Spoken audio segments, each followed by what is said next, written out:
बिस्मिल्लाहिर्रहमानिर्रहीम। अस्सलाम वालेकुम नाज़रीन कराम, मैं हूँ मखदूम शहाबुद्दीन और आप देख रहे हैं मेरा फ़ेसबुक और यूट्यूब चैनल। उम्मीद करता हूँ आप सब लोग बखैर आफ़ियत होंगे और जहाँ भी होंगे अपने अहले खाना समेत खुश भी होंगे और महफूज भी। नाज़रीन कराम, एक जानिब इमरान ख़ान को ताहयात नाअहल करवाने, PTI पर पाबंदी लगाने और सज़ाएँ देने का मंसूबा तो बना लिया गया है, लेकिन अब उससे भी ख़तरनाक खेल का आगाज़ कर दिया गया है। इस पूरे रिजीम चेंज ऑपरेशन में इमरान ख़ान का साथ ना छोड़ने का फ़ैसला करने वाले कुछ साथी, जिन पर ज़ाहिरी बात है कि हर तरह का प्रेशर डाला गया, जिन्हें हर तरह का लालच दिया गया, लेकिन इस मर्तबा एक तो अवामी रद्द अमल भी ऐसा था कि किसी ने ऐसा सोचना गवारा तक नहीं किया, क्योंकि ये अपना सियासी करियर ख़त्म करने के मुतरादिफ़ होता। लेकिन अब उस मंसूबे पर भी अमल शुरू कर दिया गया है। और अगर ये कहा जाए कि इमरान ख़ान को नाअहल करवाने से भी बड़ा और घिनौना मंसूबा इस वक्त लॉन्च हो चुका है, तो ये कहना गलत नहीं होगा। जबकि दूसरी जानिब फवाद चौधरी ने शहबाज हुकूमत की जई तई फेरी है और इम्पोर्टेड हुकूमत एक जानिब तो मुआशी तौर पर पाकिस्तान को दिवालियापन की तरफ लेकर जा रही है, वहीं अब इनके आपसी फड्डे शदीद तर होते जा रहे हैं और हमारा मुल्क इनके आपसी इख्तलाफात, हमारे दो वज़ीर आज़म हैं, एक लंदन में और एक पाकिस्तान में, उसी तरह से हमारे दो वज़राए ख़ारजा हैं, उनके दरमियान फड्डा भी इस वक्त पब्लिकली इनके दरमियान जो इश्यूज़ हैं वो सामने आना शुरू हो चुके हैं। और इस फड्डे में सफ़र कौन कर रहा है? इस फड्डे में पाकिस्तान सफ़र कर रहा है। ये कौम बद्दुआएं किसे दे रही है? ये कौम हैंडलर्स को, सहूलतकारों को, आने वालों और लाने वालों को बद्दुआएं दे रही है और ये चीज़ें अब आउट ऑफ कंट्रोल होती जा रही हैं। सबसे पहले कुछ चीज़ें हैं, कुछ डेवलपमेंट्स हैं जो मैं आपके सामने रख दूँ। एक जानिब तो PDM ने PTI के ख़िलाफ़ सियासी और कानूनी महाज पर सख्त फ़ैसले लेने पर इत्तफ़ाक़ कर लिया है और इत्तेहादी जमातों और PDM का वज़ीर आज़म हाउस में इजलास हुआ। इस वक्त वज़ीर आज़म हाउस मुकम्मल तौर पर रियासत को बचाने के लिए नहीं बल्कि सियासत बचाने के लिए और बुग़्ज़ इमरान के लिए एक हेडक्वार्टर के तौर पर इस्तेमाल हो रहा है। और वहाँ पर वज़ीर क़ानून आज़म नज़ीर तारड़ ने PTI फंडिंग केस के हवाले से, इस फ़ैसले के हवाले से शुरका को ब्रीफिंग दी और मुख्तलिफ़ सियासी और कानूनी कमेटियाँ तश्कील दी गई और यही फ़ैसला किया गया कि सख्त तरीन फ़ैसले भी अगर हमें लेने पड़े, क्योंकि ऑब्वियसली बॉल जो है वो इलेक्शन कमीशन से वफाकी हुकूमत के कोर्ट में जाएगा, फिर वहाँ से वो बॉल जो है वो सुप्रीम कोर्ट में जाएगा। तो ये सारी की सारी चीज़ों के अंदर ये अब इस वक्त सख्त फ़ैसले, ज़ाहिरी बात है ख़ुद तो ये सियासी महाज के अंदर बैलेट के ज़रिए ये हरा नहीं सके, तो अब इन्होंने इस तरह के हरबे अपनाने हैं। और इस सब के अंदर मैं आपको ये बता दूँ कि सूरत हाल ये है कि राना सनाउल्लाह ने भी इस हवाले से स्टेटमेंट दी है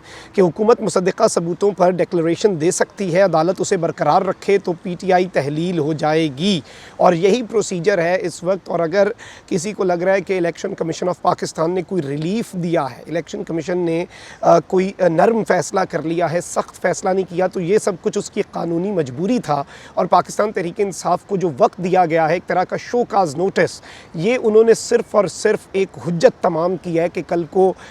इस तरह का मामला ना हो जाए कि वैसे तो ये फ़ैसला ही इतना इन्होंने जल्दबाजी में किया, पता नहीं किसने कहा था कि फ़ौरी करना है, और इतने लूप होल्स, इतनी गलतियाँ, इस पर तो पूरा एक वाइट पेपर शाया हो सकता है कि किस तरह से ये फ्लॉड है। और ये फिर ज़ाहिरी बात है कि इलेक्शन कमीशन की बायस जो है उसके तासुब का भी इजहार करता है बरमला तौर पर। अब यहाँ पर ममनुआ फंडिंग के मामले में PTI की मरकज़ी क़यादत के नाम ECL में डाले जाने का इम्कान है और शहबाज शरीफ की ज़ेर सदारत इत्तेहादी जमातों के कायदीन के इजलास की अंदरूनी कहानी सामने आ चुकी है और मज़ीद कार्रवाई के लिए सुप्रीम कोर्ट का फ़ैसला किया गया है। सुप्रीम कोर्ट से फुल कोर्ट तश्कील देने का मुतालबा किया जाएगा और ये बताया गया है कि मज़ीद पेशरफ्त के लिए पीपल्स पार्टी के रहनुमा खुर्शीद शाह की सरबराही में सियासी कमेटी बनाई गई है और ज़ाहिरी बात है ये सियासी कमेटी नून लीग से कुछ ऐसे फ़ैसले ज़रूर करवाएगी जो रही सही जई तई भी नून लीग की अपनी खुद ही फेर देंगे। अब इस सब के अंदर इतलात यही है नाज़रीन कराम के आज तकरीबन इन्होंने अब सिफारिशात पेश करनी थी और इन्हें यही टास्क दिया गया है कि कल तक ये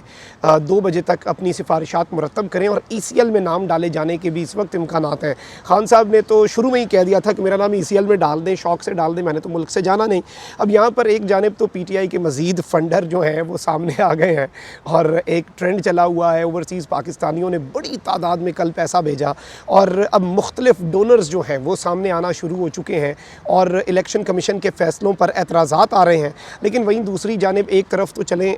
डॉलर जो है वो बहुत ज़्यादा बड़ा उसका फ्री फॉल है। अब उसमें कोई 10 रुपये की कमी हुई है, ऑल्दो 70-80 रुपया बढ़ाकर 10 रुपये कमी हो गई। और इसका अब आप देखिएगा कि जो अपनी अपनी बिलों में घुसे हुए थे, नेपाल जा चुके थे तज्ज़िया कार और सहाफ़ी, वो भी अपनी अपनी बिलों से निकलेंगे, तारीफ़ करेंगे बेहतरीन पॉलिसी, जैसे पेट्रोल पर 100 रुपया बढ़ाकर 3 रुपये कम कर दिया, तो ये तो बड़ी पाकिस्तान की कौम को रिलीफ है। साथ डीज़ल बढ़ा दिया कि जी डंडी मार देते हैं ना, अब हम तो पागल है, ये तो भाई 90 की दिहाई है, चंद लिफाफे ख़रीद लेंगे हम और हमारा नैरेटिव बन जाएगा। ऐसा होना नहीं है। अब एक जानिब तो आपको पता है कि किस तरह से कैसे वो एक मुहावरा है ना कि too many cooks spoil the broth, कि एक जो खाना है अगर उसे बहुत से लोग ही बनाना शुरू हो जाएं तो वो ख़राब हो जाए, चाहे दुनिया के बेहतरीन भी आप ले आएँ। एक जानिब मिफ्ताह इस्माइल हैं, उनके हवाले से ये बातें सामने आ रही हैं, दूसरी तरफ इसहाक डार के साथ फड्डा हो रहा है। इसहाक डार इस वक्त है कौन? वो इस वक्त एक मफरूर इश्तिहारी है पाकिस्तान से, लेकिन इतलात ये है कि गवर्नर बैंक की तकर्री में वज़ीर ख़जाना मिफ्ताह इस्माइल और इसहाक डार में तनाज़ा खड़ा हो गया है। मिफ्ताह इस्माइल आसिम मेराज और इसहाक डार जमील अहमद के हामी हैं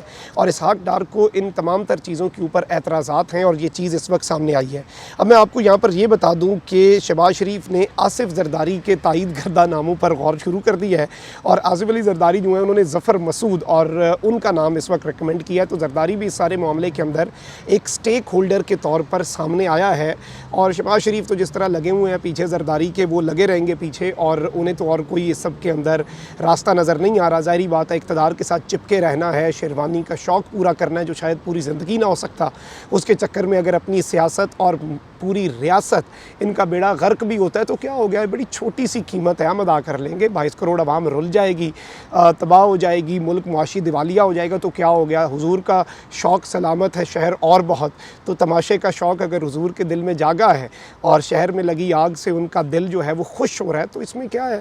और ज़ाहिरी बात है लाने वाले भी खुश होंगे। अब यहाँ पर मैं आपको ये बता दूँ कि एक तरफ तो फवाद चौधरी साहब ने ताबड़तोड़ हमले किए हैं और उन्होंने कहा कि PTI पर पाबंदी लगाना, इस इम्पोर्टेड हुकूमत जो कि इंतहाई कमज़ोर हो चुकी है, इसके बस की बात नहीं। और क्या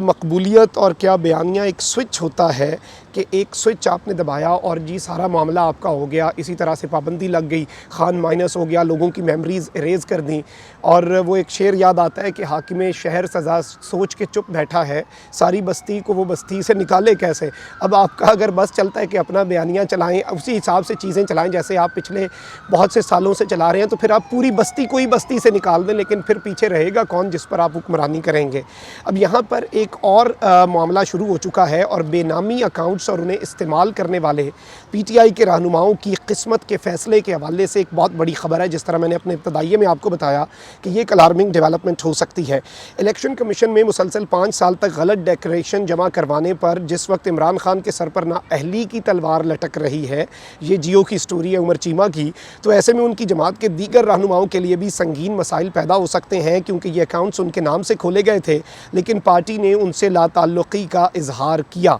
और इस सब के अंदर इलेक्शन कमीशन अब इन्हें जाली, बेनामी और नामालूम अकाउंट्स करार दे चुका है और तहकीकात से मालूम हुआ कि इन अकाउंट्स से रकम जो है वो पाकिस्तान तहरीक इंसाफ के एलानिया अकाउंट्स में मुंतकिल हुई। अब ये कह रहे हैं कि ये तमाम तर जो अहम तरीन रहनुमा हैं इनके ऊपर भी नाअहली की तलवार लटक सकती है, इन्हें भी नाअहल किया जा सकता है। और ज़ाहिर बात है इस वक्त बहुत से ऐसे लोग हैं जो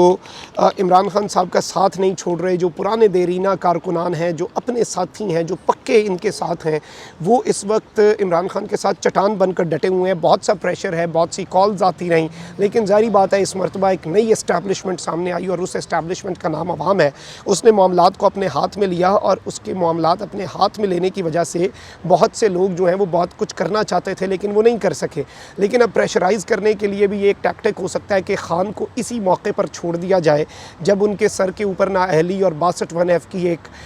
अजीब सी जिसकी समझ नहीं आती, इलॉजिकल सी इन्होंने एक चीज़ बना दी हुई है। और ये केस है जिसमें ऑब्वियसली बयान हल्फी और एक सर्टिफिकेट जिसमें वाज़े लिखा है to the best of my knowledge, जो मुझे टीम ने बताया उसके मुताबिक मुझे ये ठीक लग रहा है और मेरे हिसाब से, मेरे इल्म के मुताबिक, मेरी दानिश में। और ज़ाहिर बात है जब आप ये करते हैं तो आप मार्जिन ऑफ एरर उसमें खुद ही दे देते हैं कि जी देखें मेरी दानिश में ये ठीक है, आप खुद देख लें ये ठीक है कि नहीं। ये बयान हल्फी से बहुत मुख्तलिफ है, लेकिन ज़ाहिर बात है आपने जो करवाना है आप करवा लें। और मैं ये ज़ाती तौर पर समझता हूँ कि एक दफ़ा सारी तसल्लियाँ करें, एक दफ़ा जो जो कर सकते हैं आप उसके ख़िलाफ़ करें ताकि उसके बाद फिर जब डर निकल जाए, खौफ निकल जाए, झाका निकल जाए, फिर अब खुल के खेलते हैं ताकि फिर खान भी खुल के खेल सके। अपना बहुत ख्याल रखें। अल्लाह निगहबान। पाकिस्तान जिंदाबाद।